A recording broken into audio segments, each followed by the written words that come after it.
São João da Cruz, obras completas.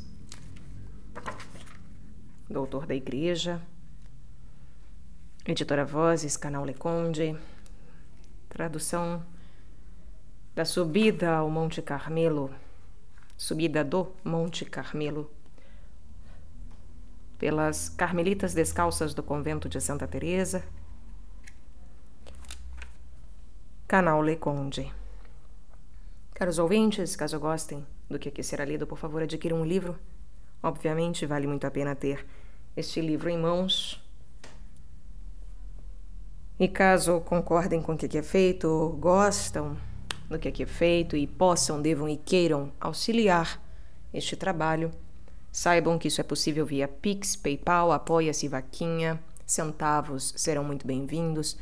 Também é possível auxiliar o canal comprando livros que chegaram até mim pela lista de desejos da Amazon ou ainda tornando-se membro aqui do canal. Ao tornarem-se membros, vocês contribuirão com uma mensalidade que pode ser cancelada a qualquer momento. São diversas as possibilidades, então saibam que os links estão todos no descritivo deste e outros vídeos. Deem uma olhada.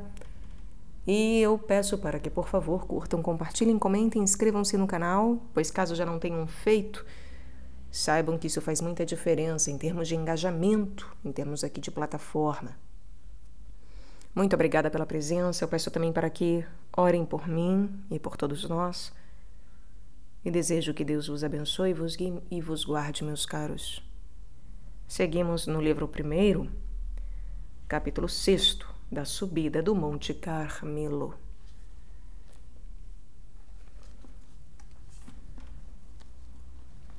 Dos dois principais danos causados à alma pelos apetites, um privativo e outro positivo. Será bom, para maior esclarecimento do que foi dito, explicarmos aqui o duplo prejuízo causado à alma por seus apetites. Primeiro, privam-na do Espírito de Deus. Segundo, fatigam, atormentam, obscurecem, mancham e enfraquecem a alma em que vivem, segundo a palavra de Jeremias. Dois males fez o meu povo. Deixaram-me a mim, fonte de água viva, e cavaram para si cisternas rotas, que não podem reter as águas. Estes dois males, privativo e positivo, são causados por qualquer ato desordenado do apetite. Quanto ao primeiro, é evidente que, afeiçoando-se a alma à criatura, quanto mais tal apetite ocupar a alma, tanto menos capacidade terá ela para possuir a Deus. Explicamos no capítulo 4 que dois contrários não podem existir num mesmo sujeito ao mesmo tempo. Ora, a afeição a Deus e a criatura são dois contrários. Não podem, desse modo, existir em uma só vontade. Que relação existe entre a criatura e o Criador? Entre o material e o espiritual? Entre o visível e o invisível? Entre o temporal e o eterno? Entre o alimento celeste, puro e espiritual, e o alimento grosseiro dos sentidos? Entre a desnudez de Cristo e o apego a alguma coisa? Assim como na ordem natural, uma forma não pode ser introduzida num recipiente sem ser primeiramente expelida do mesmo à forma contrária, e enquanto uma permanecer se tornará obstáculo à outra devido à incompatibilidade existente, do mesmo modo a alma cativa do espírito sensível jamais poderá receber o espírito puramente espiritual. Nosso Senhor diz em São Mateus: não é bom tomar o pão dos filhos e lançá-lo aos cães. E num outro trecho: não deis aos cães o que é santo. Nestas palavras, Nosso Senhor compara aos filhos de Deus aqueles que, renunciando a todos os apetites de criaturas, se dispõem a receber puramente o Espírito de Deus, e compara aos cães os que procuram encontrar nas mesmas criaturas alimento para seus apetites. Porque cabe aos filhos comerem à mesa de seu pai e dos manjares que lhes são servidos, isto é, nutrirem-se de seu espírito, enquanto os cães se regalam com as migalhas caídas da mesa. Ora, todas as criaturas são, na realidade, migalhas caídas da mesa de Deus.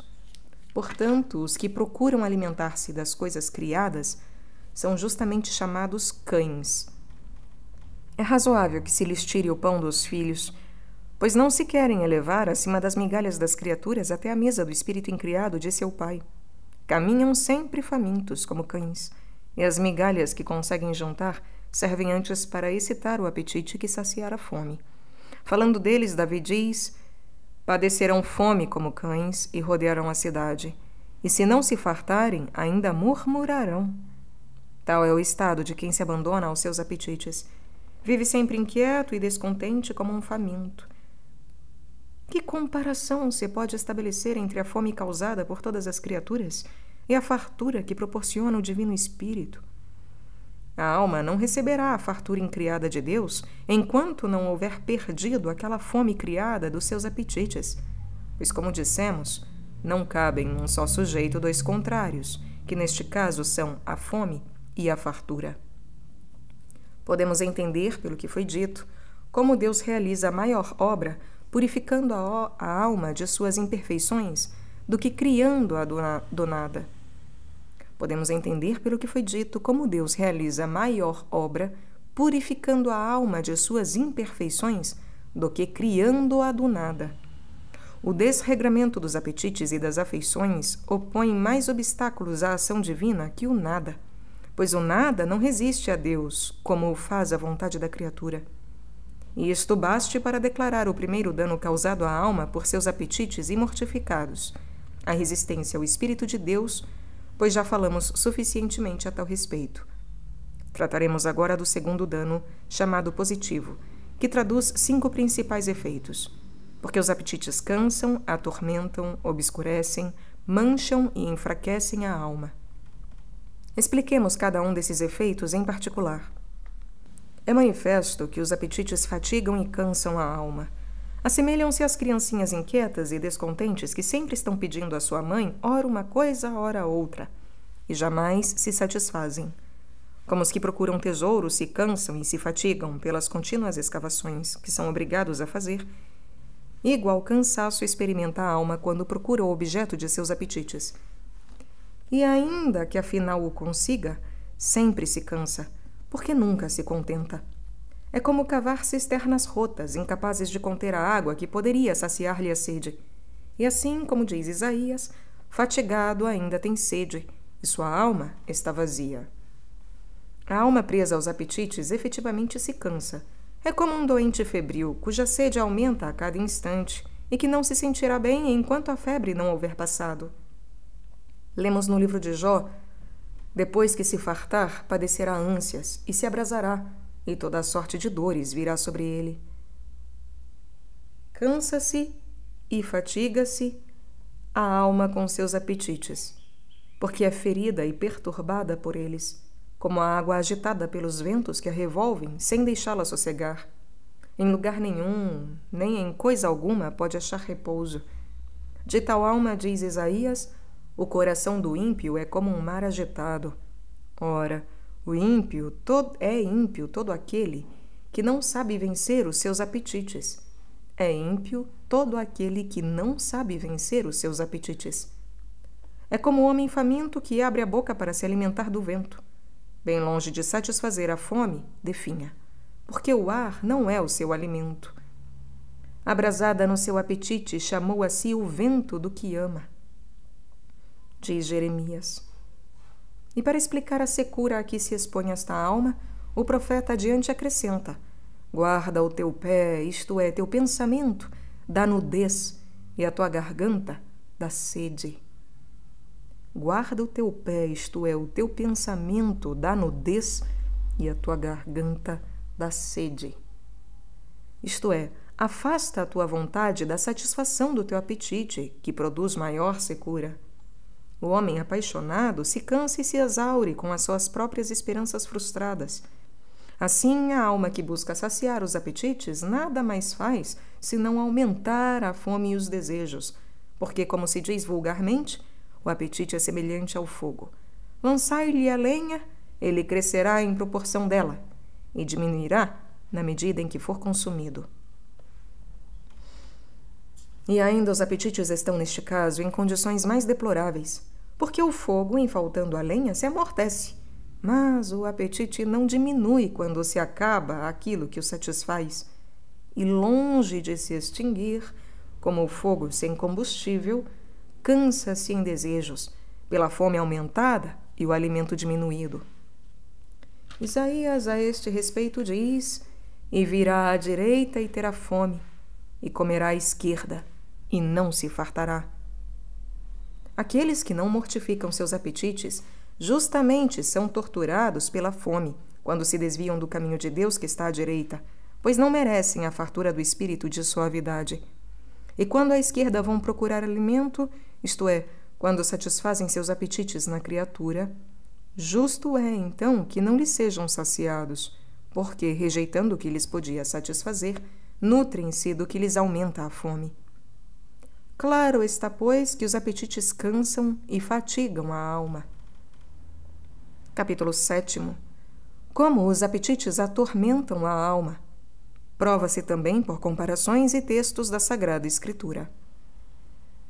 Os apetites causam na alma o segundo efeito do dano positivo, que consiste em atormentá-la e afligi-la, tornando-a semelhante a uma pessoa carregada de grilhões, privada de qualquer repouso até a completa libertação. Destes tais, diz Davi, laços de pecados, isto é, de apetites desregrados, me cingiram por todas as partes. Do mesmo modo que se atormenta e aflige quem, despojado das vestes, se deita sobre espinhos e aguilhões, assim a alma sente os mesmos tormentos quando sobre os seus apetites se recosta.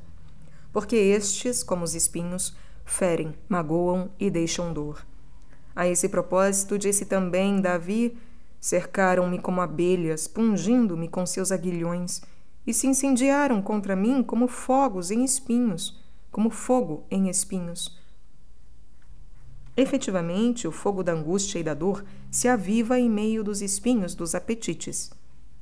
Como o lavrador, desejoso da colheita, excita e atormenta o boi que está sob o jugo, assim a concupiscência aflige a alma que se sujeita ao jugo dos seus apetites para obter o que aspira. O desejo que tinha Dalila de conhecer o segredo da força de Sansão prova esta verdade. A Escritura diz que, preocupada e atormentada, desfaleceu quase até morrer. Sua alma caiu num mortal desfalecimento.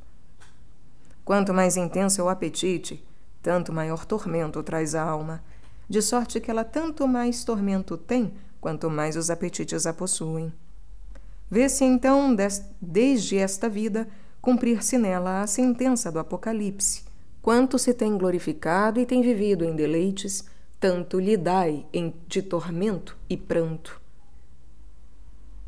A alma presa dos seus apetites sofre dor e suplício comparáveis aos da pessoa que cai em mãos de inimigos. O forte Sansão disso nos oferece exemplo. Era juiz de Israel, célebre por seu valor. Gozava de grande liberdade. Tendo caído em poder de seus inimigos, privaram-no de sua força, vazaram-lhe os olhos, obrigaram-no a rodar a modo moinho e lhe infligiram as mais cruéis torturas. Tal é a condição da alma na qual os seus apetites vivem e vencem. Causam-lhe um primeiro mal, que é o de enfraquecê-la e cegá-la, como explicaremos mais adiante. Atormentam-na e afligem-na depois, atando-a à mó da concupiscência. E os laços com que está presa são seus próprios apetites. Deus, tocado de compaixão para com as almas que tão penosamente procuram satisfazer nas criaturas a fome e a sede dos seus apetites, disse-lhes por Isaías: todos vós, os que tendes sede, vinde às águas. E os que não tendes prata, isto é, vontade própria, apressai-vos, comprai e comei. Vinde, comprai sem prata e sem comutação alguma, como sois obrigados a fazer para vossos apetites. Comprai vinho e leite, ou seja, a paz e a doçura espirituais. Por que motivo empregais o dinheiro não em pães, isto é, em coisas que não são o Espírito Divino, e o vosso trabalho não em fartura? Ouvi-me com atenção. Comei o bom alimento, e a vossa alma se deleitará com o suco nutritivo dele. Para chegar a esta fartura é preciso livrar-se do gosto de todas as coisas criadas, pois a criatura atormenta e o Espírito de Deus gera alegria. O Senhor nos convida nesta passagem de São Mateus: vinde a mim todos os que andais em trabalho e vos achais carregados, e eu vos aliviarei. como se dissesse: todos vós que andais atormentados, aflitos e carregados com o fardo de vossos cuidados e apetites, vinde a mim, e achareis o repouso que os mesmos apetites tiram às vossas almas, pois são pesada carga. Como carga pesada se agravaram sobre mim. Neste sentido, diz Davi. Capítulo 8. Como os apetites obscurecem e cegam a alma. Testemunhos e comparações da Sagrada Escritura em apoio desta doutrina. O terceiro dano que causam na alma os apetites é obscuridade e cegueira. O terceiro dano que causam na alma os apetites é obscuridade e cegueira. Assim como os vapores obscurecem o ar e interceptam os raios solares, ou como o espelho embaciado não pode refletir com nitidez a imagem que lhe é apresentada, assim como a água turva não pode reproduzir distintamente os traços do rosto que nela se mira, do mesmo modo, a alma, cujo entendimento é cativo dos apetites, se acha obscurecida e não permite ao sol da razão natural, nem ao sol sobrenatural, que é a sabedoria de Deus, a liberdade de penetrá-la e iluminá-la com seus esplendores. Sobre isso diz Davi: assenhoraram-me as minhas iniquidades, e eu não pude ver. Quando o entendimento é sepultado nas trevas, a vontade desfalece e a memória fica embotada. Ora, como estas duas potências dependem em suas operações da primeira, cegando-se o entendimento, as outras caem necessariamente na perturbação e na desordem. E assim diz Davi: e a minha alma se turbou em extremo. Em outros termos, as suas potências estão desordenadas.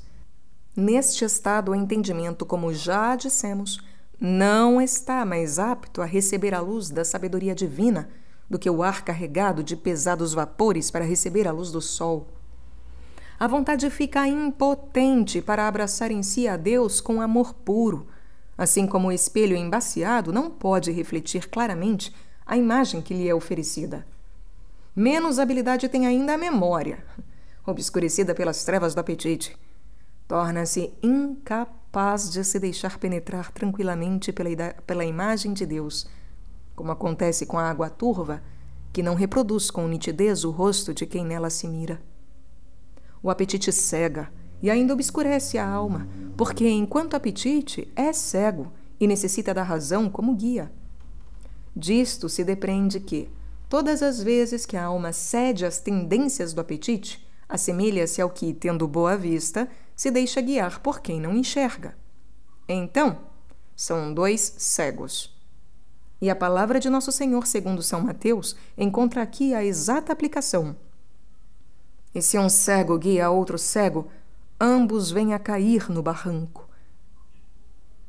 Para que servem os olhos à mariposa, quando ofuscada pela formosura da luz, precipita-se dentro da mesma chama? Assim, podemos comparar quem se entrega aos seus apetites ao peixe fascinado pelo archote, cuja luz antes lhe serve de trevas, impedindo-o de ver as redes armadas pelo pescador. Explica-o muito bem o profeta em um dos seus salmos, quando diz: caiu fogo de cima, e não viram o sol. O apetite é verdadeiramente um fogo cujo calor aquece e cuja luz fascina, isto é, acende a concupiscência e deslumbra o entendimento, de modo a esconder a luz que lhe é própria. O deslumbramento é o resultado de uma luz estranha colocada diante dos olhos. A vista recebe então a luz interposta e não vê mais a outra. Assim, o apetite cinge tão de perto a alma e se interpõe a seus olhos tão fortemente que ela se detém nesta primeira luz, contentando-se com ela, não mais percebendo a verdadeira luz do entendimento. Só poderá vê-la novamente quando o deslumbramento do apetite desaparecer. A ignorância de certas pessoas sobre este ponto é digna de muitas lágrimas.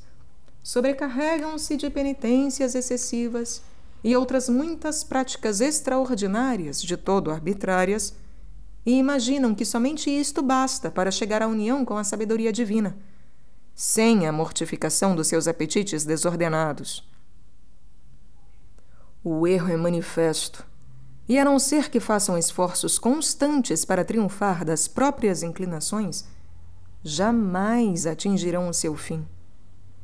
Se quisessem esforçar-se por empregar nessa renúncia dos apetites sequer a metade do trabalho que têm nos seus muitos exercícios em um mês, lucrariam muito mais do que nestes em muitos anos. Porque assim como é indispensável lavrar a terra para fazê-la frutificar, e sem ser lavrada só produzirá ervas daninhas, também a alma se faz necessária a mortificação dos apetites, se quiser progredir na virtude. Tudo o que empreender fora disso para conquistar o conhecimento de Deus e de si mesma, ouso dizer, será perdido, assim como a semente lançada em terra sem cultura não pode germinar. Por conseguinte, a alma permanecerá nas trevas e na incapacidade até se apagarem os apetites. Estes são como a catarata ou os argueiros nos olhos, impedem a vista até serem eliminados.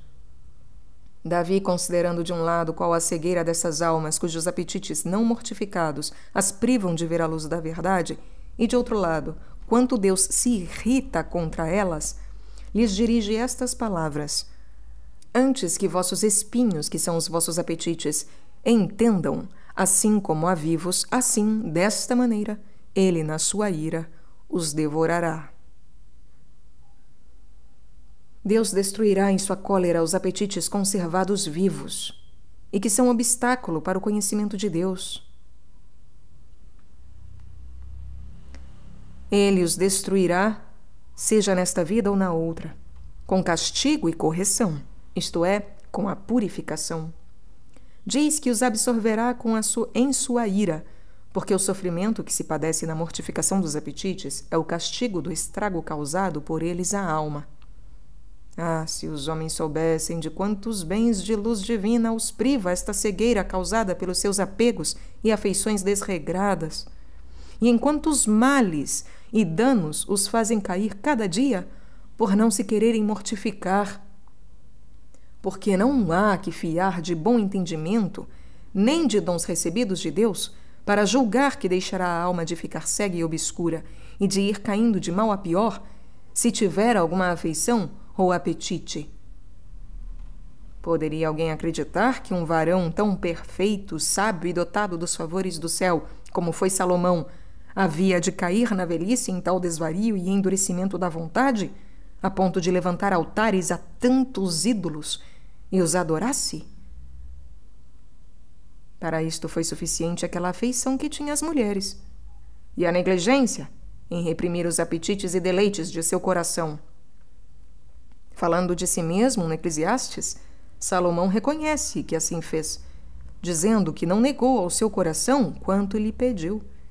E se na verdade a princípio ele se conduziu com prudência, mais tarde, por não ter renunciado aos apetites e a eles se ter entregue sem moderação, tornou-se pouco a pouco cego e obscurecido no entendimento a ponto de vir extinguir-se a grande luz da sabedoria com que Deus o favorecera.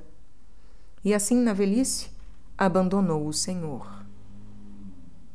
Se as paixões não mortificadas tiveram tal domínio sobre quem era tão versado na ciência do bem e do mal, que serão para nossa ignorância os apetites não mortificados? Neste ponto podemos ser comparados aos ninivitas, dos quais dizia o Senhor ao profeta Jonas: não sabem distinguir entre a mão direita e a esquerda. Porque tomamos a cada passo o mal por bem e o bem por mal. Isto é o fruto da nossa própria colheita. Que será então se o apetite se juntar às trevas de nossa natural ignorância? Seremos como aqueles de quem se queixa Isaías ao dirigir-se aos homens que se divertiam em satisfazer os próprios apetites. Andamos como cegos, apalpando as paredes, e como se não tivéssemos olhos, fomos pelo tato, e nossa cegueira chegou ao ponto de tropeçarmos ao pino do meio-dia como em trevas. Tal é, com efeito, o estado de quem se deixou cegar pelos apetites.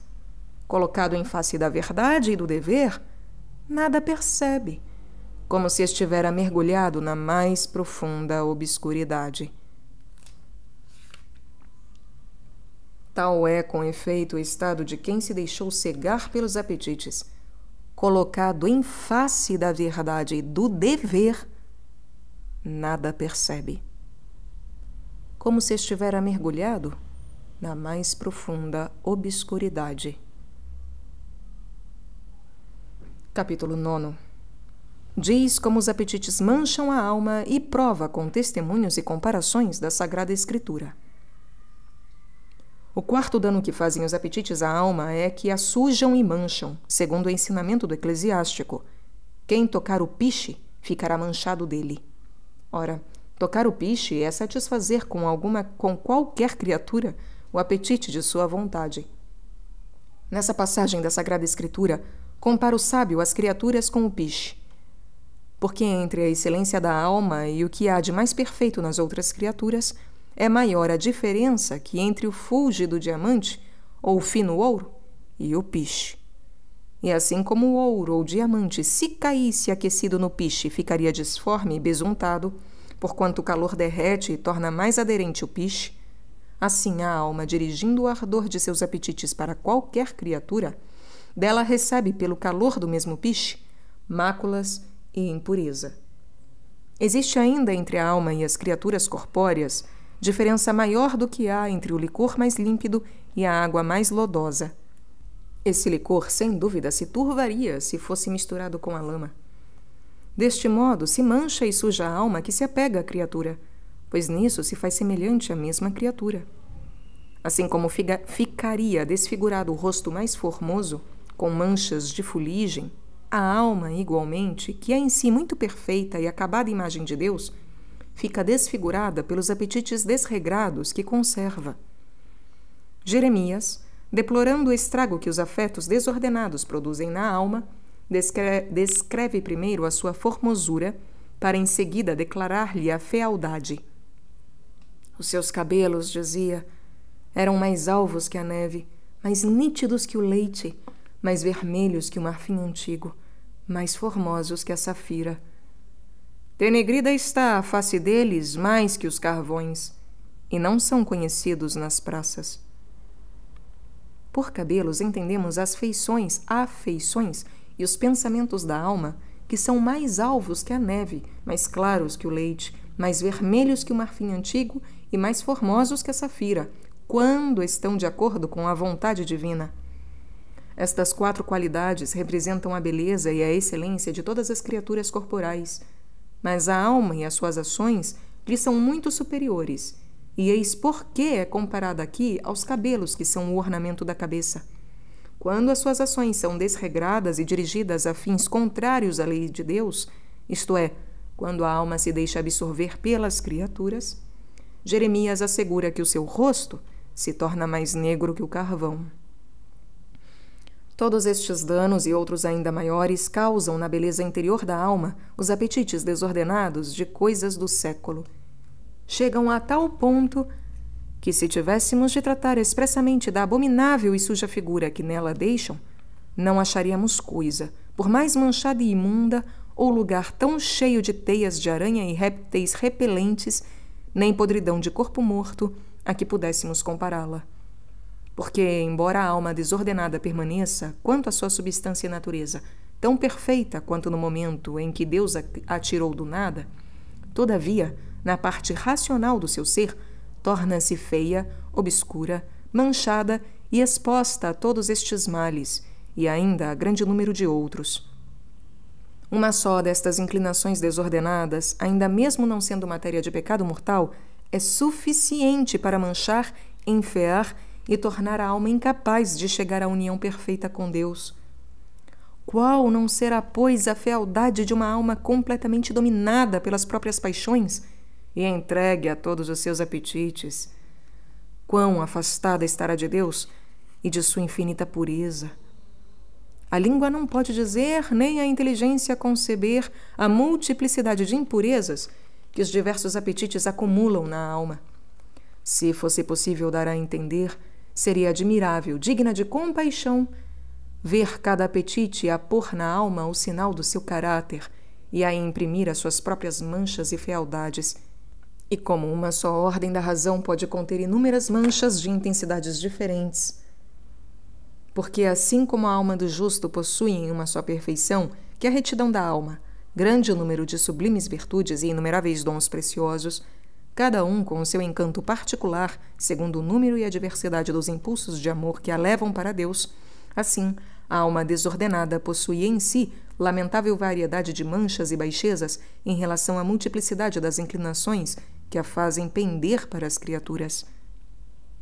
Ezequiel nos oferece exata imagem dessa verdade quando diz que Deus lhe mostrou, pintadas nos muros interiores do templo, todas as figuras dos répteis que rastejam pela terra, assim como todas as abominações dos animais impuros.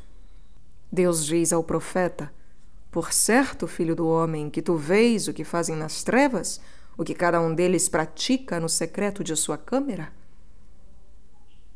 E o Senhor lhe ordenou em seguida que entrasse mais adentro, a fim de ver abominações ainda maiores. Ezequiel então percebeu umas mulheres assentadas, chorando a Adonis, Deus dos amores. Afinal, o Senhor lhe ordenou que entrasse ainda mais adentro, e o profeta viu 25 velhos que tinham as costas voltadas para o templo. Esses diferentes répteis e animais impuros, pintados na primeira parte do templo, são os pensamentos e concepções que o entendimento faz das coisas baixas deste mundo e, em geral, de todas as criaturas. Ora, estas coisas, tais quais são, pintam-se no santuário da alma, quando está embaraçada nelas o entendimento, que é o seu primeiro aposento. Essas mulheres sentadas mais adentro, no segundo aposento do templo, que choram o deus Adonis, representam os apetites localizados na segunda potência da alma, a vontade. As suas lágrimas exprimem esses desejos aos quais a vontade está presa, isto é, os répteis já representados no entendimento. Enfim, os homens no terceiro aposento são o símbolo das imaginações e fantasmas de criaturas que a memória, terceira potência da alma, guarda e revolve em si. Foi dito que eles tinham as costas voltadas para o templo, porque a alma, cujas potências são voluntárias e resolutamente dirigidas para alguma criatura, volta, por assim dizer, as costas ao templo de Deus, que é a reta razão, a qual não admite em si coisa alguma de criatura. O que acabamos de dizer é suficiente para dar alguma ideia da feia desordem produzida pelos apetites na alma. Este assunto seria interminável se tratássemos particularmente da fealdade que causam na mesma alma as imperfeições, bem como da que produzem os pecados veniais, mais considerável, e, enfim, da total deformidade dos apetites dos pecados mortais. Se fôssemos enumerar toda a variedade e multidão dessas 3 espécies de apetites, não haveria entendimento angélico que bastasse para chegar a compreender semelhantes coisas. Contento-me em dizer, e isto vem a propósito do nosso assunto, que qualquer apetite, ainda mesmo de mínima imperfeição, mancha e suja a alma. Capítulo 10. Os apetites entibiam a alma e a enfraquecem na virtude. Os apetites entibiam e enfraquecem a alma, tirando-lhe a força de progredir e perseverar na virtude. Tal é o 5º prejuízo que lhe causam. Com efeito, se a força do apetite é repartida, o seu vigor se torna menos intenso do que se fosse concentrado inteiro em um só ponto. Quanto mais numerosos são os objetos em que se reparte, tanto mais intensidade de afeto emprega em cada um deles. Verifica-se assim este axioma da filosofia: a força unida tem mais poder que a dividida. Por conseguinte, se a vontade gasta sua energia em algo fora da virtude, necessariamente se tornará mais fraca na mesma virtude. A alma cuja vontade se perde em ninharias assemelha-se à água que, encontrando saída embaixo para escoar-se, não sobe para as alturas e perde assim a sua utilidade. O patriarca Jacó compara seu filho Rubens à água derramada, porque ele dera curso aos seus apetites cometendo um pecado secreto. derramaste como a água. Não cresças. Isto significa, porque estás derramado em teus desejos, como a água que se escoa, não crescerás em virtude. Se descobrimos um vaso de água quente, esta perde facilmente o calor. As essências aromáticas, quando expostas ao ar, se evaporam gradualmente, perdendo a fragrância e a força do perfume. A alma, do mesmo modo, não concentrando seus apetites só em Deus, perde o ardor e o vigor da virtude. Davi possuía perfeita compreensão desta verdade quando se dirigia ao Senhor nestes termos: guardarei para vós toda a minha fortaleza. Isto é, recolherei toda a força das minhas afeições somente para vós. Os apetites enfraquecem a virtude da alma, como as vergôntias que, crescendo em torno da árvore, lhe sugam a seiva e a impedem de dar frutos em abundância. O Senhor, no Santo Evangelho, diz: ai das mulheres grávidas e das lactantes naqueles dias. Esta é a figura dos apetites não mortificados que consomem pouco a pouco a virtude da alma e se desenvolvem em detrimento dela, como as vergônteas que tanto prejudicam a árvore. Nosso Senhor também nos dá este conselho: estejam cingidos os vossos rins, que significam os apetites. Também se parecem estes com as sanguessugas sempre chupando o sangue das veias. É o nome que lhes dá o sábio, quando diz: sanguessugas são as filhas, isto é, os apetites. Sempre dizem: dá-me, dá-me. Evidentemente, os apetites não trazem à alma bem algum, mas, ao contrário, roubam-lhe o que possui. Se ela os não mortificar, irão os apetites adiante até fazerem à alma o que, como alguns dizem, fazem à mãe as víborazinhas que a mordem e matam à medida que crescem em seu ventre, conservando a própria vida às expensas da de sua mãe. Assim, os apetites não mortificados chegam a ponto de matar na alma a vida divina, porque a mesma alma não os matou primeiro, mas deixou-os viver em si. Diz com razão o eclesiástico: afastai de mim a concupiscência da carne. Mesmo que não cheguem a tanto, é triste lástima considerar em que estado deixam a pobre alma os apetites quando nela vivem, tornando-a infeliz consigo mesma, áspera para com o próximo, pesada e preguiçosa para as coisas de Deus. Porque não há humor maligno que tão difícil e pesado ponha um enfermo para caminhar, causando-lhe fastio para todo alimento, quanto o apetite de criaturas torna a alma triste e pesada para praticar a virtude. E assim, ordinariamente, sucede muitas almas não terem diligência e vontade para progredir na perfeição. E a causa disto são os apetites e afeições conservados e o não terem a Deus puramente por objeto. Capítulo 10. Necessidade de reprimir os apetites, por mínimos que sejam, para chegar a alma à união divina. O leitor parece-me estar muito desejoso de saber se, para atingir este alto estado de perfeição, é preciso ter reprimido totalmente os apetites, grandes e pequenos, ou se é suficiente mortificar alguns sem se ocupar dos menos importantes. Parece extremamente difícil e árduo atingir a alma grau de desnudez tão completa e pureza tão grande, não tendo mais vontade nem afeição posta em coisa alguma. Respondendo à pergunta, começo por dizer que, na verdade, todos os apetites não são igualmente prejudiciais e não perturbam a alma do mesmo modo. Refiro-me aos voluntários, porque os apetites naturais pouco ou nada impedem a união da alma. Quando não são consentidos, nem passam de primeiros movimentos. Entendo aqui por apetites naturais e primeiros movimentos todos aqueles em que a vontade racional não toma parte, nem antes nem depois do ato, porque é impossível mortificá-los inteiramente e fazê-los desaparecer nesta vida. Aliás, não impedem a união divina, ainda que não estejam de todo mortificados. Pode muito bem acontecer que subsistam na parte inferior da alma, e deles esteja livre a parte superior. Sucederá estar a alma elevada à altíssima união em oração de quietude na vontade, enquanto seus apetites se agitam na parte sensitiva, sem perturbar a parte superior que permanece em oração. Mas, em relação a todos os apetites voluntários, a alma deve purificar-se e desembaraçar-se deles completamente. Não só dos mais graves que a levam ao pecado mortal, mas ainda dos menores que a induzem ao pecado venial, e até dos mais leves que a fazem cair em imperfeições.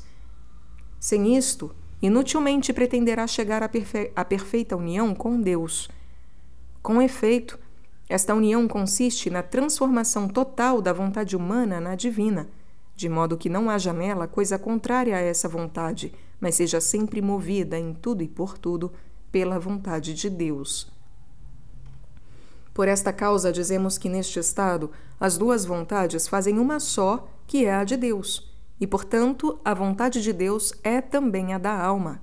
Ora, se esta alma quisesse alguma imperfeição, o que evidentemente Deus não pode querer, nasceria daí divergência, pois a alma poria a sua vontade onde não está a de Deus. Para se unir pela vontade e pelo amor a seu soberano bem, a alma deve renunciar primeiro a todo o apetite voluntário, por mínimo que seja, o que significa não deve consentir com pleno conhecimento e advertência em imperfeição alguma, e chegar a um estado de liberdade e posse tão completa de si mesma que possa reprimir as imperfeições assim que as perceba. Com advertência, digo, porque muitas vezes cairá de surpresa em imperfeições e faltas veniais, bem como nos apetites naturais de que falamos.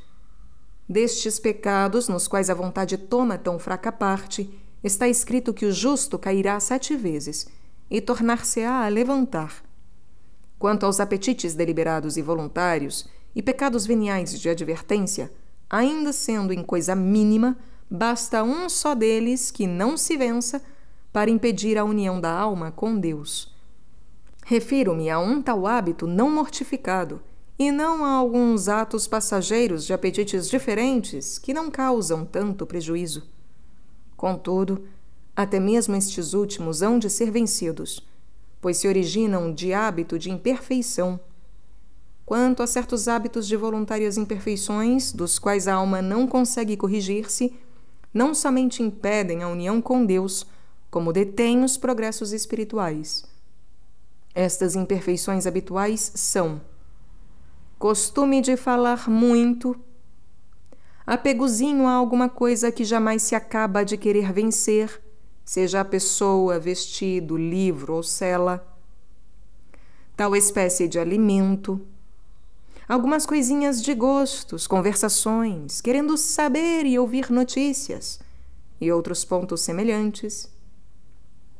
Qualquer dessas imperfeições, a que tenha a alma apego ou hábito, se opõe mais ao adiantamento na virtude do que grande número de faltas, mesmo veniais e diárias, não procedentes de hábito ou mau costume. Porque enquanto houver apego a alguma coisa, por mínima que seja, é escusado poder progredir a alma na perfeição. Pouco importa estar o pássaro amarrado por um fio grosso ou fino, desde que não se liberte, tão preso estará por um como por outro. Verdade é que quanto mais tênue for o fio, mais fácil será de se partir. Verdade é que quanto mais tênue for o fio, mais fino, mais fácil será de se partir. Mas, por frágil que seja, o pássaro estará sempre retido por ele enquanto não quebrar para alçar voo. Assim sucede a alma cativa por afeição a qualquer coisa. Jamais chegará à liberdade da união divina, por mais virtudes que possua. Os apetites têm ainda, com relação à alma, a mesma propriedade que tem o peixe chamado rêmora em relação ao navio ao qual se agarra. Não obstante o seu pequeno tamanho, detém o navio, como alguns dizem, na própria marcha, impedindo-o de chegar ao porto. É lamentável ver certas almas, semelhantes a navios ricamente carregados de boas obras, exercícios espirituais, virtudes e favores celestes, sem coragem para vencer completamente algum pequeno apego ou afeição ou gosto natural, que é tudo mesmo. E por este motivo nunca vai adiante, não chegam ao porto da perfeição. E apenas bastaria um esforço corajoso para quebrar completamente aquele fio de apego que a prende, ou arrancar aquela rêmora de apetite que a detém.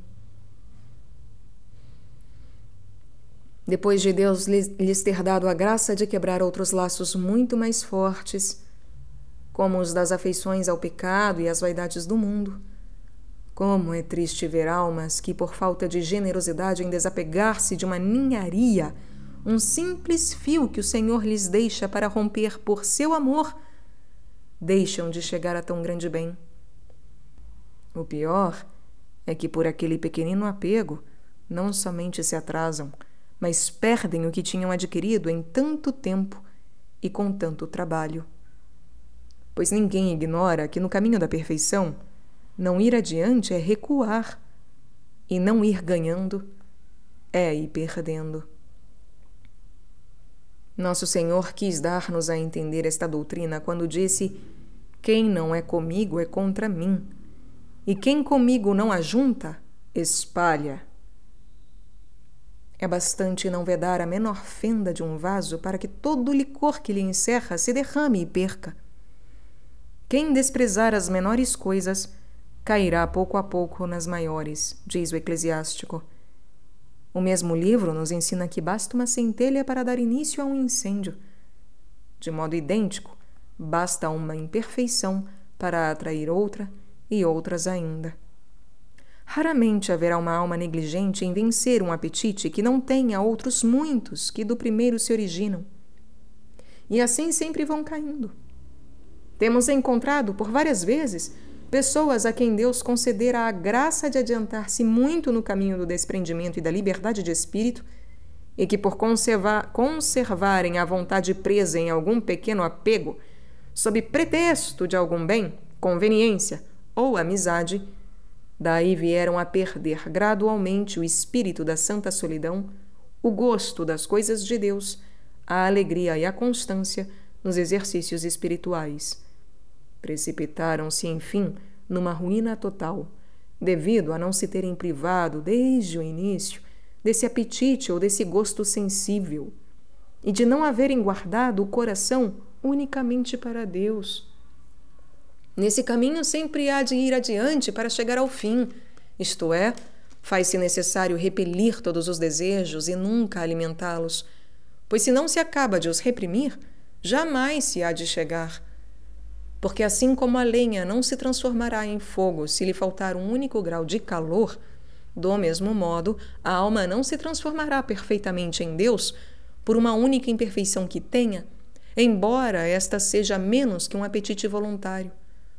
Pois, como mais tarde se dirá na noite da fé, a alma não possui mais que uma só vontade, a alma não possui mais que uma só vontade, e se a ocupa ou embaraça em algo, não fica livre, só e pura, como se requer para a transformação divina.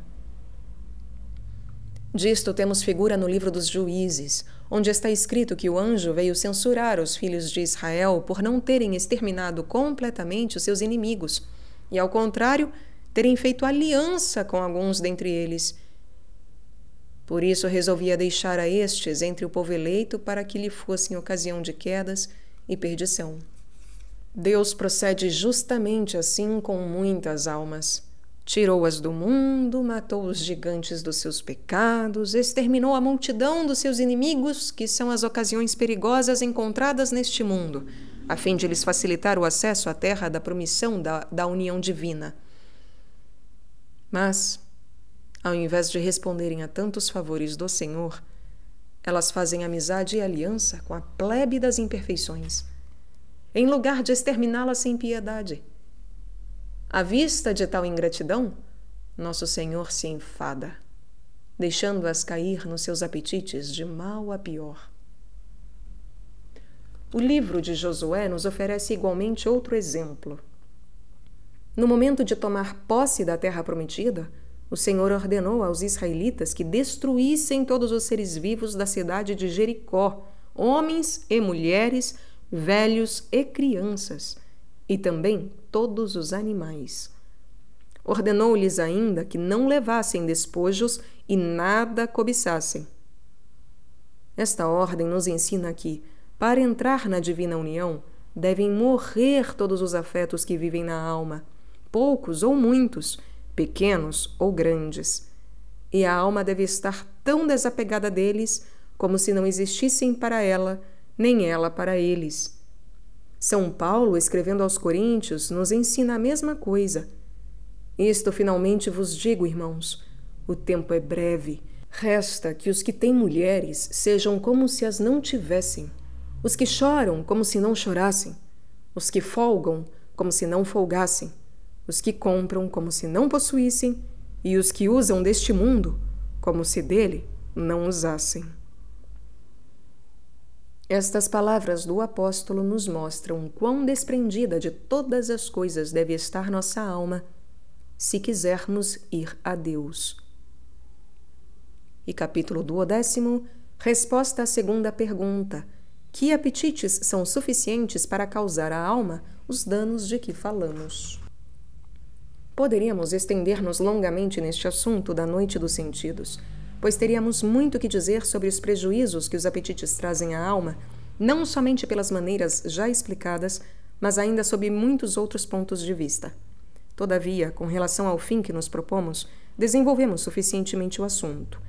O leitor deve ter compreendido, parece-me, por que denominamos noite a mortificação dos apetites, e quanto importa atravessar esta noite para ir a Deus. No entanto, poderia surgir uma dúvida sobre o que foi dito. Vamos então responder, antes de tratar da maneira de penetrar na noite dos sentidos. Pode-se perguntar, em primeiro lugar, se qualquer apetite é suficiente para produzir na alma as duas espécies de males, a saber, o privativo, que consiste em privar a alma da graça de Deus, e o positivo, que produz os 5 danos já referidos. Em segundo lugar, se um apetite qualquer, por mínimo que seja, é suficiente para trazer à alma todos os 5 danos de uma só vez, ou então se cada um deles produz seu dano particular. Por exemplo, um traz o tormento, outro a fadiga e um terceiro a cegueira, etc. Respondendo à primeira pergunta, só os apetites voluntários, que são matéria de pecado mortal, podem operar, e na verdade operam de maneira total, este dano privativo, porque roubam à alma a graça nesta vida e na outra, a glória, que é a posse de Deus. À segunda pergunta, respondo: cada apetite voluntário, não só em matéria de pecado mortal, mas também em matéria de pecado venial ou ainda de faltas consideradas como simples imperfeições, é suficiente para causar de uma vez todos os danos positivos. Embora, sob determinado ponto de vista, possam chamar-se privativos, nós os denominamos aqui positivos porque correspondem à conversão da alma para criatura, como o privativo corresponde ao seu afastamento de Deus. Mas observemos a diferença. Os apetites que levam a pecado mortal produzem cegueira completa, tormento, nódoa e fraqueza absolutas, etc. Mas os que não passam de pecado venial ou de imperfeições voluntárias não produzem estes danos em grau tão excessivo, pois não privam da graça.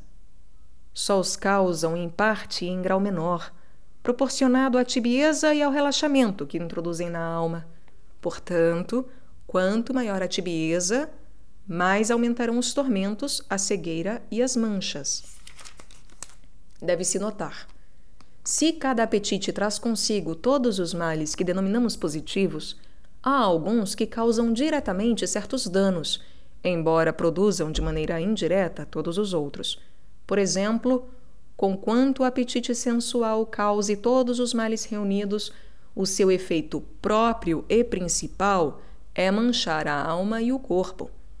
O apetite da avareza os produz igualmente a todos, mas cria direta e especialmente a aflição.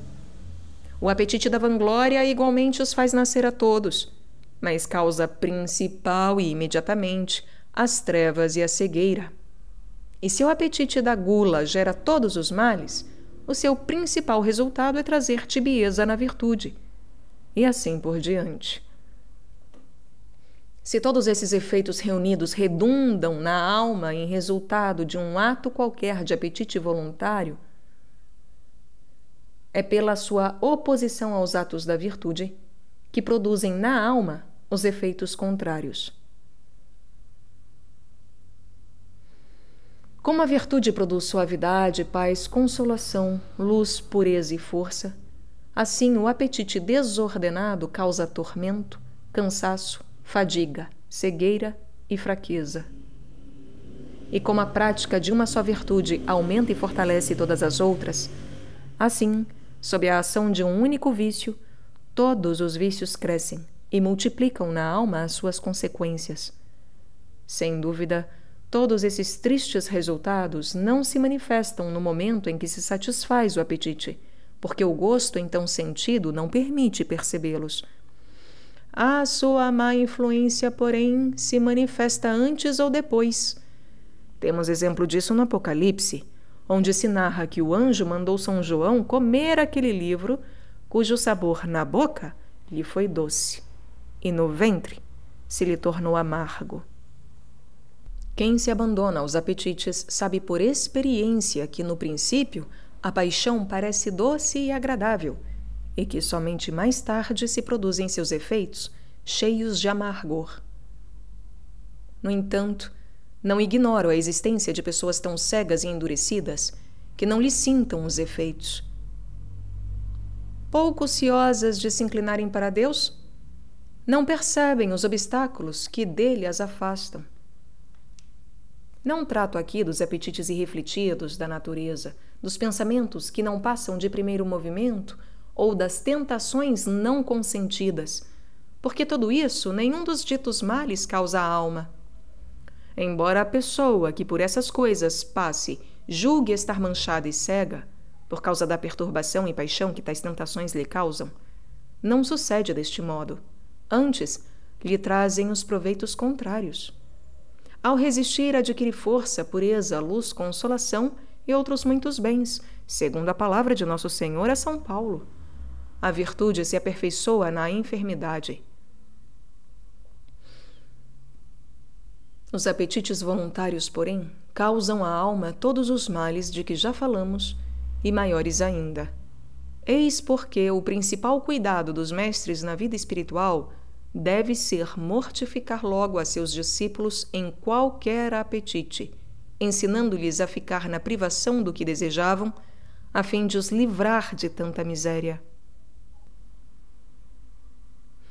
Não é tratado aqui dos apetites irrefletidos da natureza, dos pensamentos que não passam de primeiro movimento ou das tentações não consentidas, porque tudo isso, nenhum dos ditos males causa à alma, não causa nenhum desses males à alma. Embora a pessoa que por essas coisas passa, pelas tentações, provações, julgue estar manchada e cega, por causa da perturbação e paixão que tais tentações lhe causam, não é assim que acontece, não é isso que acontece. Antes, essas coisas lhe trazem os proveitos contrários. Ao resistir à tentação, adquire-se força, pureza, luz, consolação e outros muitos bens, segundo a palavra de nosso Senhor a São Paulo. A virtude se aperfeiçoa na enfermidade. Os apetites voluntários, porém, os pecados, causam à alma todos os males de que já falamos e maiores ainda. Eis porque o principal cuidado dos mestres na vida espiritual deve ser mortificar logo a seus discípulos em qualquer apetite, ensinando-lhes a ficar na privação do que desejavam, a fim de os livrar de tanta miséria.